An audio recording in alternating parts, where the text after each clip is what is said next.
Hey YouTube. Morning again, I guess. It's cool this morning, but not as cool as it was yesterday. Gotta. I was thinking. I was sitting here thinking about handguns and the like, different characteristics of them, the pluses and minuses of carrying different kinds. And then I thought about something. It was like a friend of mine said about revolvers, and I repeat it occasionally. And the saying is, if you can't stop your enemy in 6 shots, then you deserve what you get. You don't have any business having a pistol. And I can see that also in semi-automatics. If you can't stop somebody in 13 plus rounds, then you have no business holding that pistol and you deserve what you get. But I started thinking further on from that, and I started thinking about how a lot of newer guns are made out of these light alloys. The gun itself has almost no weight at all, just enough to kind of cushion the recoil. But some are pretty damn flimsy, pretty damn light. Especially the plastic ones. I had a Sky CPX-9, and it was a handful to shoot. It was a Tupperware gun, but it it would recoil in your hand, and it just beat the crap out of your wrist when you shot it. Just because there was no weight, so the recoil was intense. It was just a 9 millimeter. If you gripped it tight, it was okay. But I started thinking, if I was to use whatever was left in my magazine up, and it was one of them big beefy bastards that can take a few hits and keep on coming, would this gun be heavy enough that I could use it as a club? Because one of the things a lot of people don't realize, if you empty the clip and that son of a gun is still coming. Oh, there's my alarm making noise. If you use that clip up, you got basically a hunk of metal in your hand. I'd rather have a hunk of metal. I think this falls into line with my philosophy. I like carrying heavier pistols. Number one, because there's the sure feel of steel. You know it's not going to blow up in your face if you got a good one. It may weigh your pocket down a little more, or whatever you carry it in. But it's not gonna blow up in your face. There's been a lot of times I've shot those lightweight plastic guns that the slide has come back, and I've literally felt pieces of plastic fly off, little shards of plastic, and hit me in the face. Bounce off my safety lenses. And that was when I decided I wasn't gonna carry any plastic guns. And I even get antsy about aluminum alloy guns.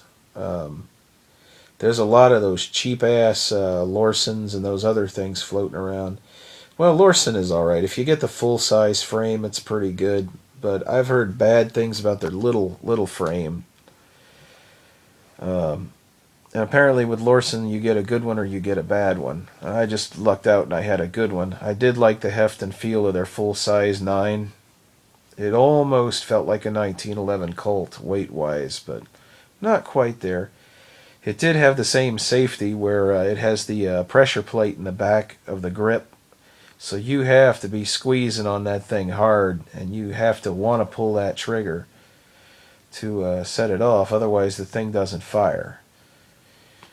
But that's just the thing I was thinking about is, if you have a gun made of steel in your pocket, you've got two weapons in one. You've got, if you have to expend the clip and they're still coming, you've got a bludgeon. Just give them a good pop upside the temple right here. You put them down, or give them a pop across here, and you'll put them down. They'll go down. Try doing that with an aluminum alloy gun. You're going to find out that it ain't going to phase them much. It might stun them, but they're going to get back up. But you pistol whip them with a solid steel one. You get about maybe 4 at most pounds of steel in your hand. You're going to put them down if you got a good arm. So, the benefits and the hindrances of an alloy gun versus a steel gun. Every one of the alloy ones I've ever held, except for that Lorson I had, they were light. They were, and the plastic ones lighter still. I also don't like the recoil of alloy weapons. It takes you off your target. It takes you a while to reacquire your target again because you have to get over the jump of the weapon. And some people say, well, that's negligible with pistols. It actually does. It does affect your aim. Just like with rifles, the recoil of a pistol, a heavy recoil makes you gun shy shooting the thing, and you anticipate the next shot, which throws your aim off. So I believe get a good heavy rifle that doesn't have much recoil, so you can get back on the target. It doesn't scare the crap out of you every time you pull the trigger. Because you don't want to be balking while you're pulling the trigger. You don't want to wince. You got to hold your aim, and it's the same with pistols. If you're anticipating the thing's going to beat the crap out of your hand every time you shoot it, your aim is going to be terrible because you're going to be compensating for it. So, there are advantages. It's light and it fits in your pocket. What the crap is that good for if you can't aim because you're anticipating the recoil? And what the crap is that good for if you empty your clip after missing anticipating the recoil, and you have to beat the crap out of the guy that's coming at you? So I think steel weapons, though they are heavier to carry, don't be a Barney Fife. Oh, it's too heavy. Why are there no bullets in your gun? It's too heavy to carry. Yeah, no. Get used to carrying it. If you're going to carry a weapon, carry a weapon. Don't carry a toy.